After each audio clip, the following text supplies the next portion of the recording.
Welcome to this explainer. Today, we're tracking the absolute force of nature that was Clara Barton. You probably know her as the founder of the American Red Cross, but her relentless drive for equality started way before that. Check this out. Before the Civil War even kicked off, she was a recording clerk at the U.S. Patent Office, and she straight up demanded, and got, a salary of $1,400. That was the exact same pay as the guys working next to her. She just had this fierce, uncompromising principle that she'd never work for less than a man. And spoiler alert, that energy is exactly what she brings to some of the darkest chapters in American history. Now, listen to this quote from an overwhelmed surgeon at the Battle of Cedar Mountain in August 1862. It's literally midnight, the chaos is unimaginable, and out of nowhere, Clara Barton rolls up driving a wagon pulled by a 4-mule team completely loaded with medical supplies. Talk about perfect timing, right? That midnight arrival is what earned her the legendary nickname Angel of the Battlefield. Because she wasn't just dropping off bandages, she was diving head first into the madness, while the actual medical units were still hours or even days away. When you see her formal 19th century portraits, she looks so composed and traditional. But privately, she actually dealt with a lot of self-doubt. People described her as shy, timid, and she was sick pretty often. But the second the cannons fired, all of that vanished. She absolutely refused to wait safely in the rear. She pushed right to the front lines, artillery literally booming in the distance, to hold dying men, cook food, and hand out crucial supplies. The contrast between her private struggles and her sheer public courage is just wild. So here's our roadmap for today. 1. Angel of the Battlefield. 2. Finding the missing men. 3. Discovering the Red Cross. 4. Founding the American branch. 5. The peacetime mission. And 6, a lasting legacy. Because as you'll see, her story is a lifelong, escalating crusade of empathy. Section 1. Angel of the Battlefields. The craziest thing about her Civil War service is that Barton wasn't content staying safely behind a desk in Washington. She literally ordered her wagon drivers to follow the sound of the cannons. She became this constant, fearless presence at the bloodiest conflicts of the war. We're talking Cedar Mountain in August 1862, Antietam, Fredericksburg, right on through to Petersburg. Wherever the suffering was at its absolute peak, she was there risking capture and disease to bring hope straight to the front. To really wrap your head around her physical courage, just look at what happened at Antietam. She was quite literally in the line of fire. She actually performed minor surgery herself, digging a bullet out of a soldier's cheek with her own pocket knife. And later, as she's kneeling down to give another wounded man some water, she feels her sleeve twitch. A bullet passed straight through her clothes and tragically killed the man she was helping. Did she run for cover? No way. She stayed on the field and worked for 3 days straight. Section 2. Finding the missing men. When the fighting finally stopped, the emotional fallout was just beginning. Families everywhere were desperately searching for loved ones who had basically vanished. Seeing this massive systemic failure, Barton jumped into her next huge undertaking. 63,000.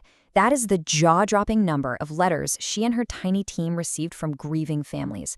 With President Lincoln's blessing, she set up an entire tracing operation right out of her D.C. boarding house. And the payoff for all that grueling work? 22,000. Through pure hustle and organizational genius, her office located and identified over 22,000 missing soldiers. It was basically a blueprint for modern humanitarian tracing services. Pretty incredible, right? But she didn't just push papers. She helped identify 13,000 graves down at the infamous Andersonville prison in Georgia. She teamed up with a former prisoner, Dorrance Atwater, who had secretly hidden a list of the dead. Together, they gave names back to nearly 13,000 Union soldiers. And in 1865, she got to raise the U.S. flag over the new National Cemetery there to wrap up that emotionally crushing mission. Section 3. Discovering the Red Cross. So, by 1869, Barton is totally wiped out. She actually suffered a nervous breakdown from the sheer volume of everything she was carrying, and her doctor orders her to Europe to finally get some rest. But, what does a battlefield angel actually do when the war ends?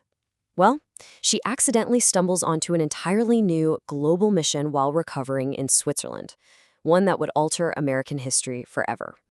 That's when she learns about the International Red Cross. It was started in Geneva by a Swiss banker named Henry Dunant, who was similarly traumatized by what he saw on battlefields in Italy. The whole idea was neutral, voluntary aid during wartime. Now, knowing Clara Barton, you can probably guess she didn't just sit back and read about it. When the Franco-Prussian War broke out, she literally made a cross out of red ribbon, pinned it to her shirt, and immediately went to work handing out supplies to war-torn civilians in France. Section 4. Founding the American Branch. She was so blown away by the Red Cross that she made it her mission to bring it back to the States. But let me tell you, getting it established here was an absolute grind. For over 10 years, she fought through her own health issues, a public that didn't care, and politicians who wouldn't budge, including President Hayes, who was terrified of entangling alliances. But she just kept writing and lobbying. Finally, in 1881, her relentless persistence paid off. The U.S. ratified the Treaty of Geneva, and at 60 years old, Clara Barton became the very first president of the American Red Cross. Section 5. The Peacetime Mission. This, right here, is where Barton proves she's a true visionary. She didn't just copy-paste the European model, she totally revolutionized it. The original Geneva Mandate was strictly for wartime, period. But Barton pushed hard for what we now call the American Amendment. She realized, hey, massive systemic failures and human suffering happen during peacetime natural disasters too. By 1884, the International Red Cross officially adopted her brilliant pivot. And she put that amendment to the test right away. Look at this roster of disaster relief. The 1881 Michigan forest fires, the massive 1889 Johnstown flood, the 1893 Sea Islands hurricane, frontline relief in Cuba during the 1898 Spanish-American War, and the absolutely catastrophic 1900 Galveston hurricane. And she wasn't phoning this in from an office. She was boots on the ground directing these massive operations well into her late 70s. Her energy was just unreal. Section 6. A Lasting Legacy. Eventually, the modern Red Cross got so huge that it really outgrew her highly personal management style. Facing mounting pressure, she stepped down as president in 1904. But come on, did anyone expect her to just quietly retire? Nope. From her desk in Glen Echo, Maryland, in a house literally designed to look like a Red Cross disaster shelter, she immediately founded the National First Aid Association of America. On top of that, she kept fighting for civil rights and women's suffrage, bringing that same fire she had as a patent clerk decades earlier. I think her whole life is perfectly captured in this one quote. "You have never known me without work. While able, you never will." From a fiercely independent 18-year-old teacher fighting for equal pay, to the angel of the battlefield, to an 80-year-old disaster relief pioneer.